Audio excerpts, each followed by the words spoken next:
Mighty blow.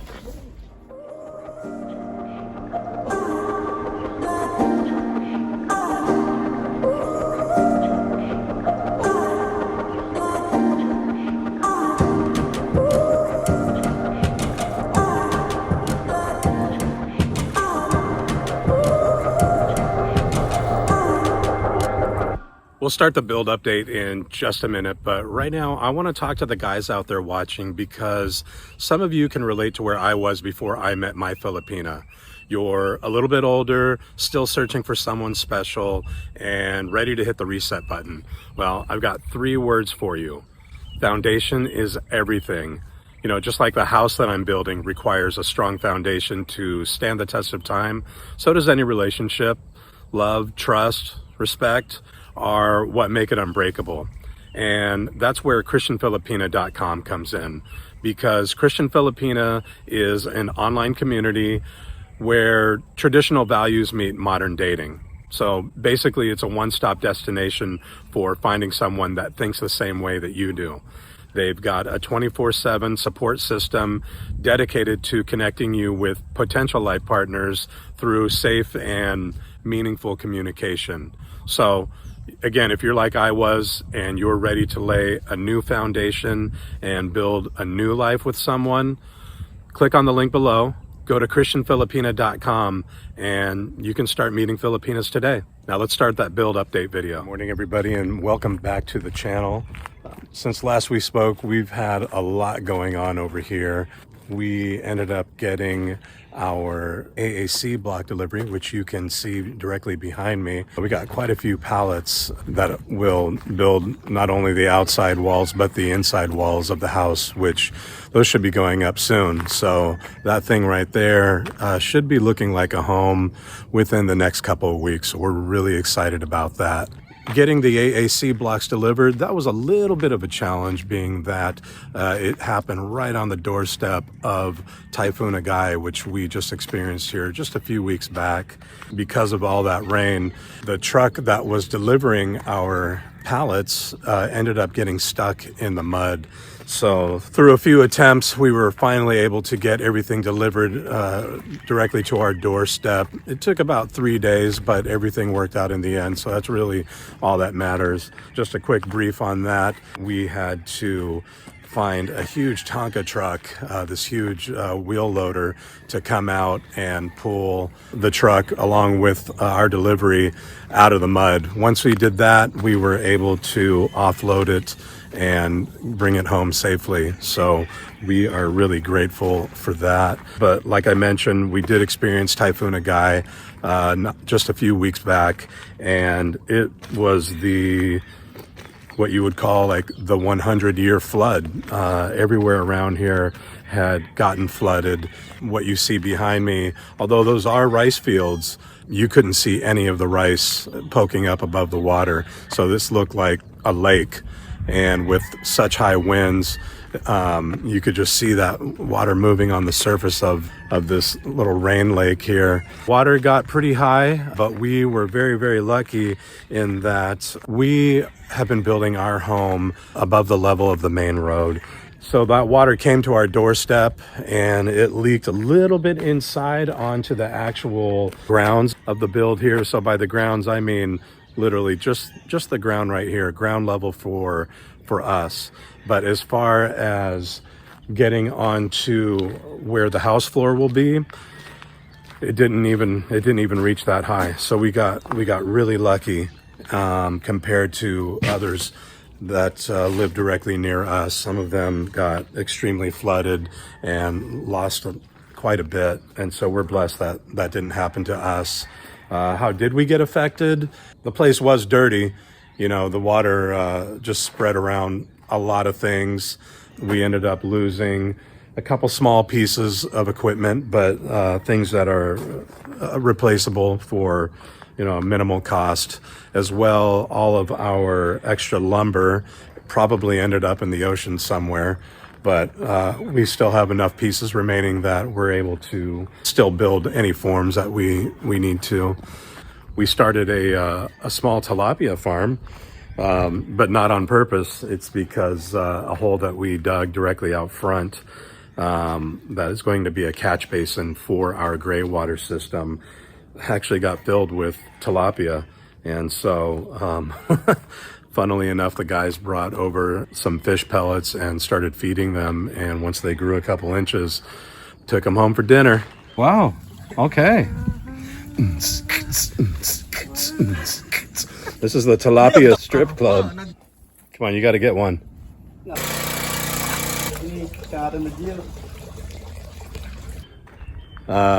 But I think other than that, we made out okay. It did kind of slow things down for a few days because there was a lot of rain. So my guys had to stay home, either due to rain or due to any damages that they sustained at their homes. So they needed a few days to clean up there. But once everything kind of dried up, then we were back on the scene. Probably set us back about 4 days. But since then, we have gotten all the plastering done on the columns of the house, on the roof beams of the house, getting prepared for not only the roof, which I think you can see behind me here. So we've got this roof, all this roof framing going on, covering the whole span of the house. So now what I've done is I have hired an outside contractor to come and put on what's called cladding. I'm sure a lot of you guys know what that is. You see it a lot of times on houses out in the West. The way that we're going to use it is not actually on the body of the house, but to enclose our roofing system. So this contractor has been doing a lot of welding, getting all of the C channels on the house that will hold on to the bottom of the cladding. And then the next step for them is they're going to start putting up our gutters.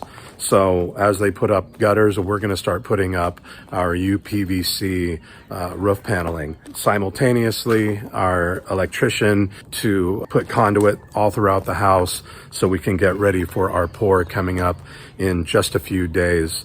I've got Richard Armstrong who's going to help me out on that because he has been practicing plenty of concrete flooring mixes, and he is satisfied with the one that he has been using lately. So we're going to go with that formula, and he will bring a couple members of his team to help out my guys. They'll end up doing the mixing. That way we know that we got the right consistency, as well as Richard will be out here with his gasoline trowel and get this thing nice and smooth. Just like how he has done, we're going to do polished concrete floors, not only for the way that it looks, but also to save money and time, because I got to get under this roof as soon as possible.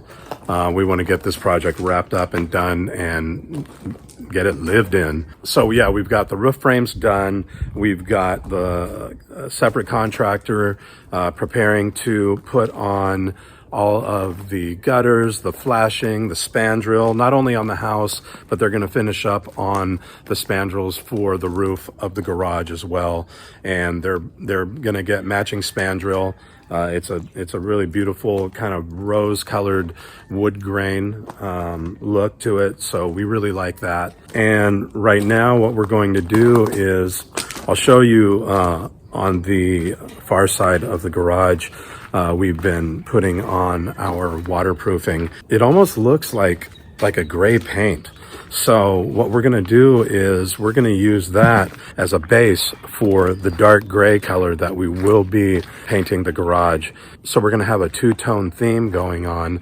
On the street, you're going to see a dark gray garage, but once you get behind the gate, you're going to see a white house. So we want to have that nice contrast. So there's the garage behind me, and you can see this beautiful gray color, and that's all brought on by the waterproofing that we used. And it's a pretty common waterproofing that most of the locals use. So you see a lot of these houses that look like they're finished being painted, but in actuality, it's the waterproofing, and it's a beautiful color. We're gonna have that finished up as well. We'll also waterproof all of the fencing to make sure that these things stand up for years and years and years. So any protection we can put on them, we are going to before painting. Another thing coming up soon is Richard will bring one of his little tractors over here, and we're going to start grading the ground level of the lot, because we want to get that prepared for the stone pavers that we're going to be putting in as well. We want to get the steps that we'll be pouring nice and level, as well as the walkway that will go around the perimeter of the whole house. A lot of things happening really fast. We're a little bit behind schedule due to the typhoon, but we are going to make every effort to get everything finished on time. We're really, really excited about that. So the guys will be jumping from the plastering of the fence, and we're gonna have Richard Armstrong come over, as he is my distributor for UPVC panels. So for anybody in the local area looking for some, reach out to Richard. But he'll come over today, and he's going to train my guys on how to specifically put up the roof panels, because although they're similar to their metal cousins, their sheet metal panel cousins, going to be done just a little bit differently as far as how they're overlapped, the tech screw placement. So although you really haven't seen much of Wila on the past few vlogs, that's getting ready to change, because our lives are getting ready to change as our baby boy's due date is coming up any day. So literally any day now, we're going to meet our son for the very first time. And of course, we're going to want to put him on camera and introduce him to all of you out there, and to all of you out there that have sent us so many well wishes and so many gifts. We are very, very overwhelmed with gratitude, and we thank you so much. Receiving gifts from strangers, such a heartwarming thing. For you to give to our son, whom we haven't even met yet, means the world to us. But for those of you out there that want to give a gift to our son, if you look just below the screen here, you can see an icon with a heart and a dollar sign. We're quickly finding out as of recently that babies are not cheap. We've been buying so many things in preparation for him, and there's still so many things for us to get him. So if any of you want to help sponsor any of those needs, just go ahead and click on that link. You don't have to give a lot. Anything small helps, and it adds up, and we appreciate it so, so much. But Wila and the baby, they are both very, very healthy. Our OB-GYN couldn't be more pleased with how this pregnancy has come along. So now all we're praying for is that Wila has a natural birth. Hopefully that's God's will, and that'll happen. But either way, whether it's natural or not, we just pray that baby and mama are healthy throughout the process.